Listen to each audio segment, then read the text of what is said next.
Dissociative fugue. Dissociative fugue is a rare condition where a person forgets everything about themselves and their identity. However, what separates a fugue state from something like amnesia is that the person suffering from this condition is not confused or scared by the sudden memory loss. Instead, they're fully aware of their surroundings and often travel to some faraway location almost as if they're searching for something. In some cases, the patient can even start a whole new, fully functioning life under a brand new name, which is probably the scariest symptom of this disorder. It's almost like the person you recognize as your own self takes a back seat while someone else controls your body. These second lives can look so normal that unless someone knew the person before, they'd have no idea they were speaking to someone experiencing such a disturbing condition. Someone can also spend months trapped as this alternative self, living a brand new life, while to their loved ones they're a missing person. Now, we still don't have a clear picture of how such a disorder is even possible, but we do know that it has a strong correlation with amnesia and, more importantly, dissociative identity disorder, which is also known as multiple personality disorder. As for what causes such an extreme disorder in the first place, the reasons can range from severe mental and physical trauma to the use of psychotropic substances and, in some cases, even as a side effect of dementia. Fortunately, there hasn't been a single case of dissociative fugue becoming a permanent part of someone's life. All patients eventually come to their senses, only to find themselves in an unfamiliar location with no recollection of how they got there. However, while some regain their memories shortly after emerging from their fugue state, others remain unable to recall anything about themselves, which is what happened with Jeffrey Allen Ingram. On the 10th of September 2006, Jeff woke up on a sidewalk in Denver, Colorado. Now, of course, waking up on the sidewalk would be distressing enough on its own, but Jeff had to face an even harsher reality. He had no memory of who he was and how he got there. It was early in the morning. I'm not sure at what time. Looked like the sun was just starting to come up, so there was some light there. I was half picking myself off of the ground, and I had no idea where I was. I didn't recognize no buildings, no streets. No, nothing. He frantically searched his pockets, hoping to find an ID or any other document that had his name. Unfortunately, all he found was $8 in cash. After failing to remember a single detail about his past, Jeff turned to the people in the vicinity to ask for help. Sadly, they were less helpful than he had hoped. To them, Jeff looked like a crazy person on drugs. And it was extremely, extremely terrifying. They turned me away as if I was, someone that lives off of the streets or was some kind of a psychotic person, like you don't know where you are kind of thing. Without any other option at his disposal, Jeff started working toward the most logical solution he could think of at the time, finding a hospital. However, he didn't have enough money on hand to get a cab, so he set off on foot and eventually found a hospital after walking continuously for 8 hours. But due to his complete memory loss, even getting an appointment at a hospital was a challenge. And I ended up walking into Denver Health.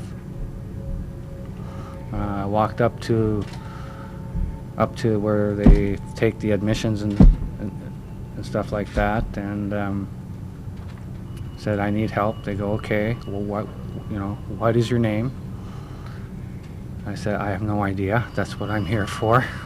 She says, well, you got to put something down. I said, I don't know my name.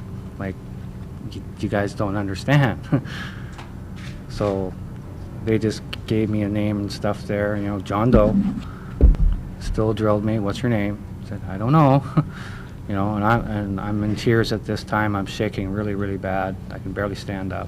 While in the hospital, the doctors tried everything they could, from medication to therapy, to help him recover his memory. But even after 6 weeks of treatment, Jeff had zero clue about his identity. The only option he had left was to make his face as famous as possible so maybe someone from his previous life could identify him. So on October 22nd, he went onto national TV to ask for help. I don't know. It's hard to explain. I just try to look for information in my head and it's not there. It's just blank. Yeah. What's the hardest part about that then? About not knowing? It's very stressful, yes.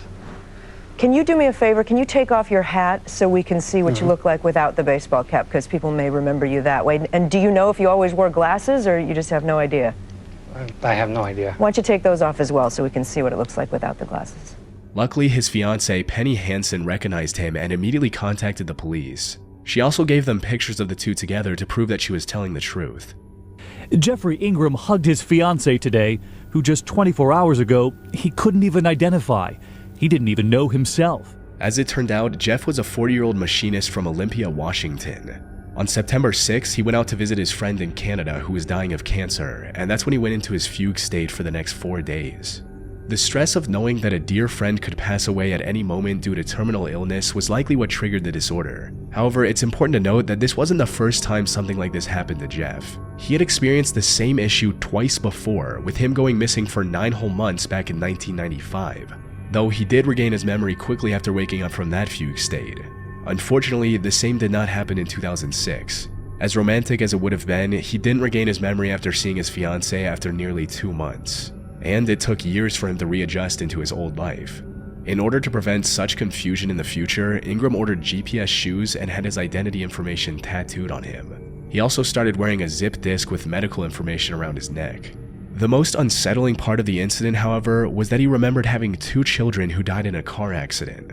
And what came out of that? Any clues? A few clues that I might have worked in New York or in the New York area. That I did have a family. That you did have a family?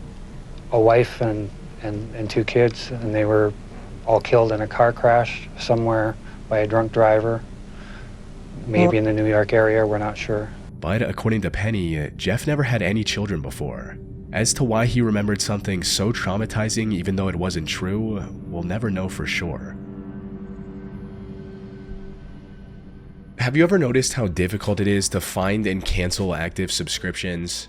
Signing up for them always seems to be the easiest thing in the world, yet canceling them is most often close to impossible. That's why I've partnered with Rocket Money, the sponsor of this video. Rocket Money is the personal finance app that helps you cancel and manage subscriptions, lower bills, and manage your money better. The favorite feature of mine being managing subscriptions. My friend recently told me about how his new car came with heated seats pre-installed, but forced you to pay a subscription to turn them on. With pretty much everything having a subscription these days, I really don't know how we're expected to keep track of them all. And I'm starting to realize that's kind of the point. If we forget we're subscribed, these companies get to make money off of us indefinitely. I can't tell you how many times I see a charge to my account just to realize it's for a subscription I don't even use anymore that I signed up to years ago. With Rocket Money, I don't lose track of my subscriptions anymore. So, to take control of your finances today, go to rocketmoney.com/chillingscares to get started for free. Alien Hand Syndrome. Alien hand syndrome is exactly what it sounds like. A person loses control over one of their hands, usually the left. This quote, alien hand moves on its own, often in unpredictable and creepy ways, making the patients believe that the hand attached to their body is not theirs. What makes this condition even more unsettling is how the alien hand can directly contradict the other. Imagine flipping on a light switch only for your rogue hand to immediately switch it back off. It can also be violent towards the patient, with some reports of the affected hand trying to choke the patient, which is a truly disturbing thing to experience. And while we don't fully know why something like this occurs, we do know that it's more common in people who have undergone split brain surgery in the past. For those who don't know, our brain consists of 2 hemispheres that are connected in the middle with a bridge of nerves.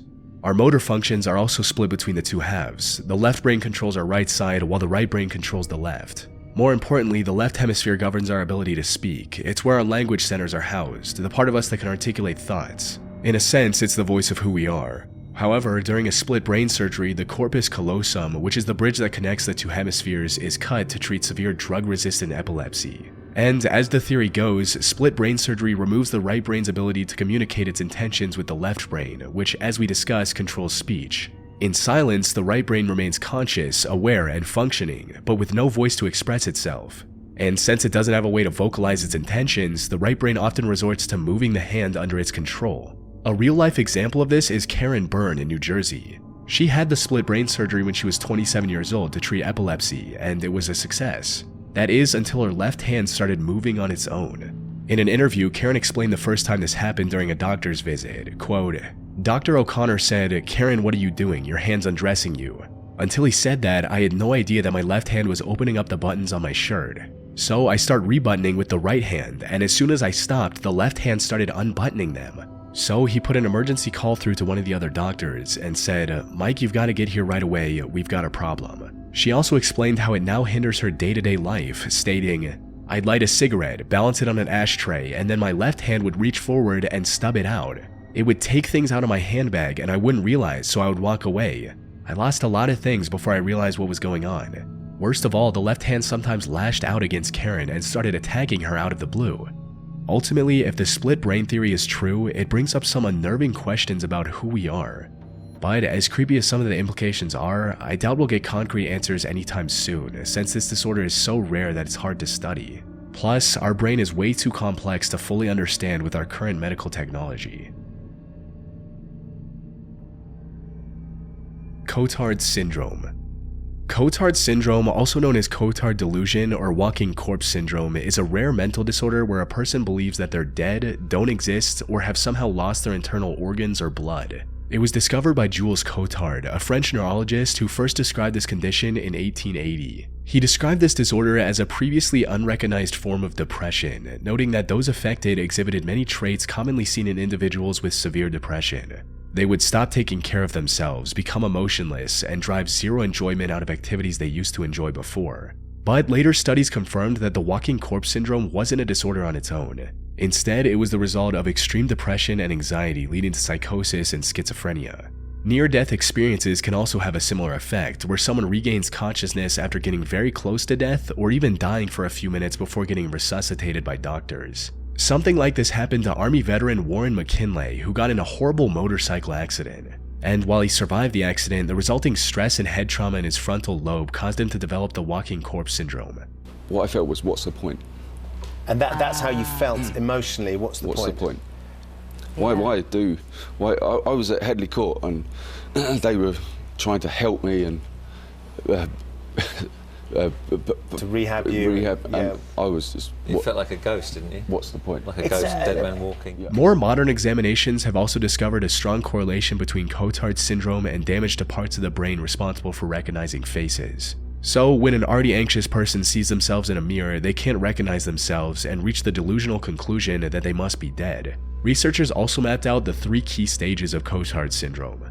And the scary thing is, it starts off as practically indistinguishable from regular depression in what's known as the germination stage. During this stage, the patients experience symptoms like insomnia, loneliness, and the loss of interest in both their home and work life. The next stage is known as the blooming stage. This is where the symptoms quickly mold into something that can be recognized as Cotard syndrome. During this stage, patients often claim that they have missing or rotting body parts, that they're already dead, or in some severe cases, that they don't exist anymore. The final and the most terrifying stage of Cotard syndrome is called the chronic stage. At this point, the delusions of death become ingrained in the patient's mind, leading them to refusing any and all help from others and denying their reality. Once a person reaches this stage, it becomes extremely difficult to rehabilitate them, since in their mind, what's the point? They're already dead. And while there are some exceptions, most patients at this stage end up in one of 2 distinct camps. For about 55% of the patients, the main symptom of Cotard syndrome is a delusion of immortality. They believe that they've lost vital organs. However, they're also still mindful enough to notice that their body is still moving. Under normal circumstances, they'd see the proof of their body working fine and come to the rational conclusion that they still have every vital organ.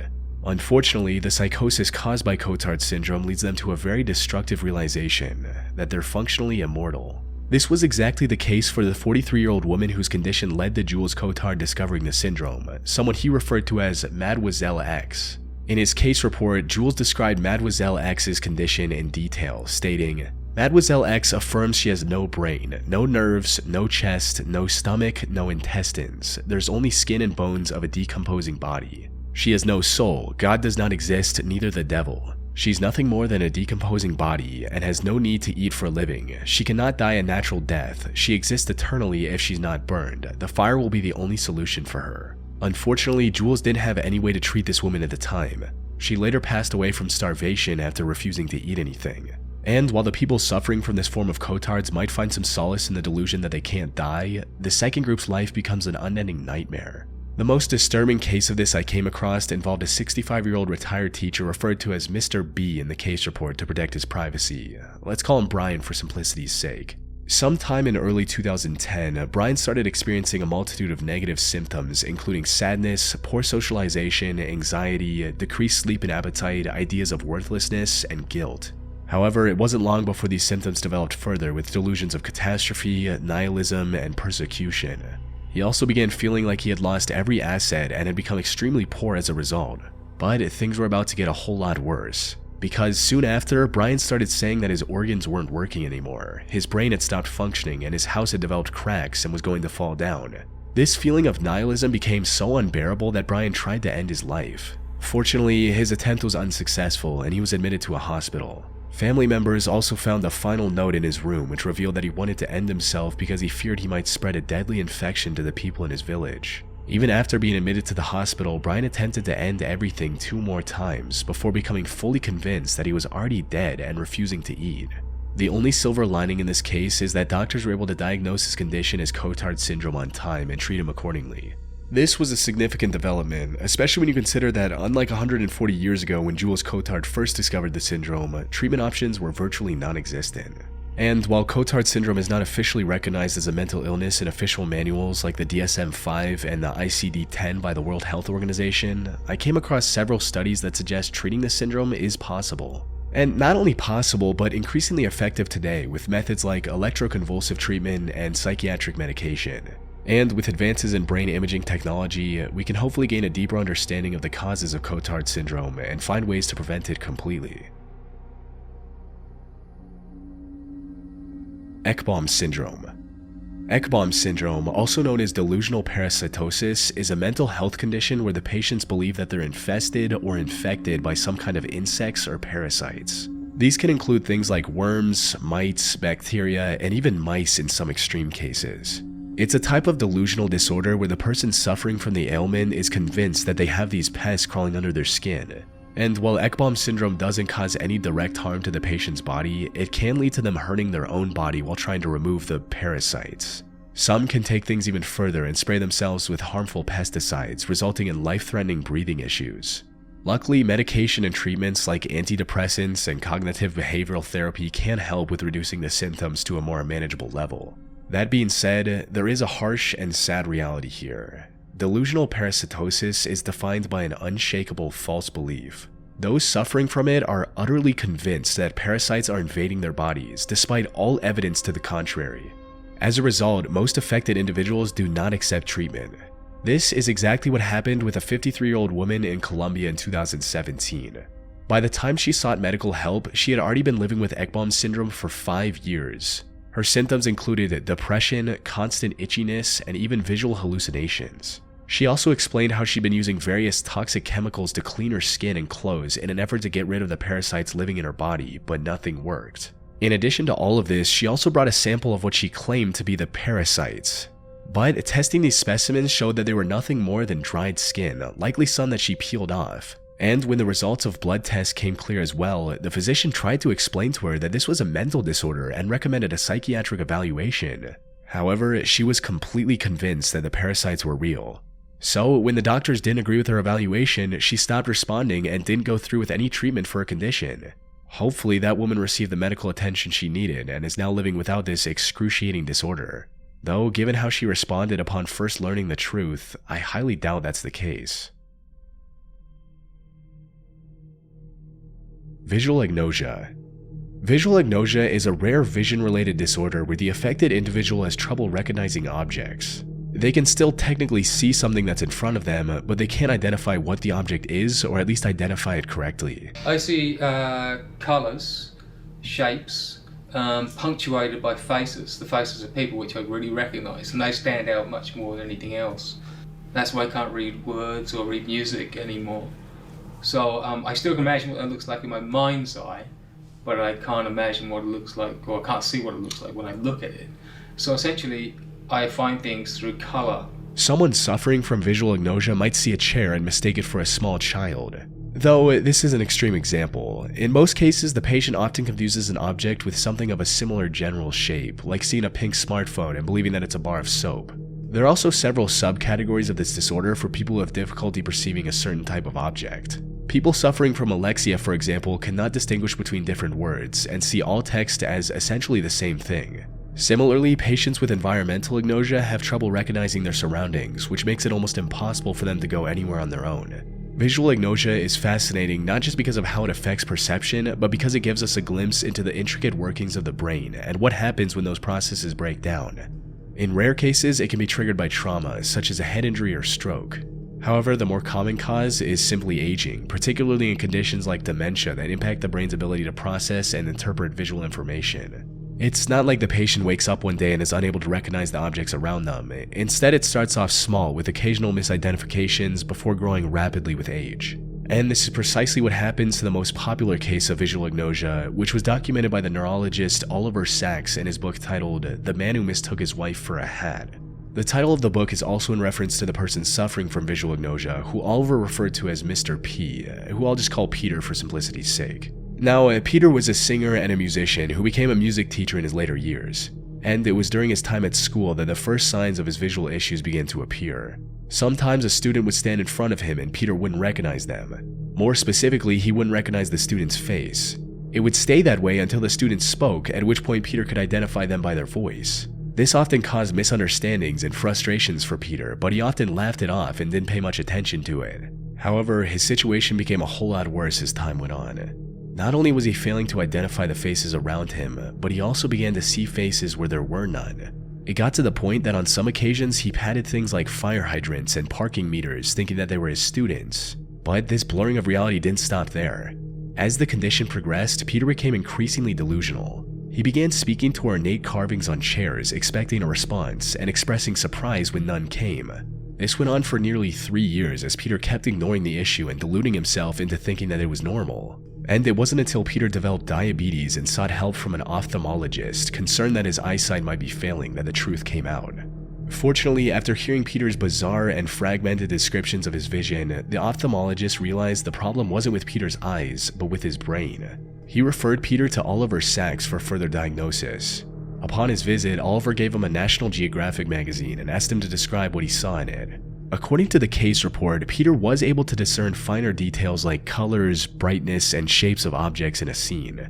But when asked to describe the scene as a whole, his mind drew a blank.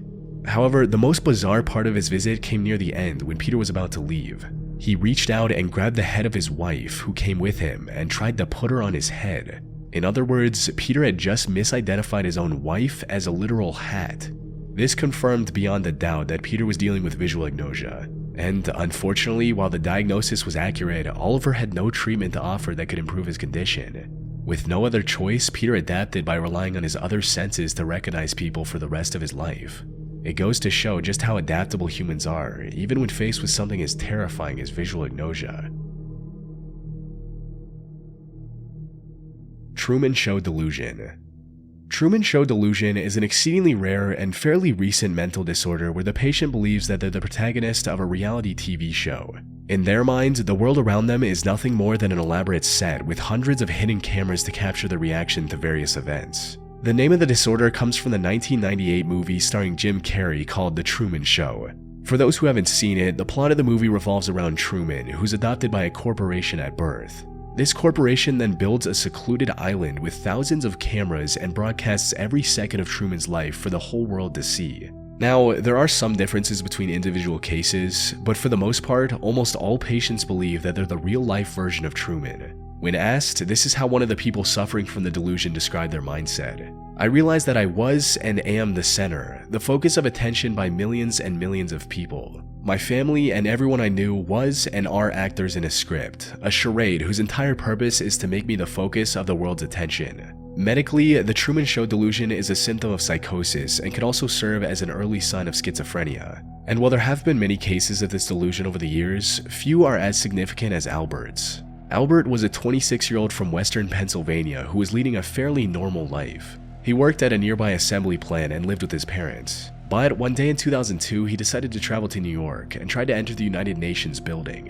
When a guard stopped him from going any further, he punched the guard and was later taken to the Bellevue Psychiatric Hospital. And that's where Joel Gold, who is a psychiatrist, and Ian Gold, who worked as a neurophilosopher, discovered the truth about Albert's condition. As it turns out, Albert believed that he was the main character of his very own TV show, and everyone around him, including his parents, were nothing more than actors. He also revealed that the showrunners were watching his every move through tiny wireless cameras that were implanted in his eyes. His delusion got to the point where he believed that the 9/11 incident was just a staged plot twist to make the show more interesting. And before getting arrested, he was trying to escape the show by asking the UN for help, which is why he traveled over 200 miles to New York City. Albert was later identified as the first documented case of a newly recognized mental disorder, eventually named Truman Show Delusion. The Gold brothers have since diagnosed several hundred people with the same delusional disorder. And sadly, as cameras become smaller and surveillance more widespread, it's hard to imagine the frequency of these cases decreasing anytime soon.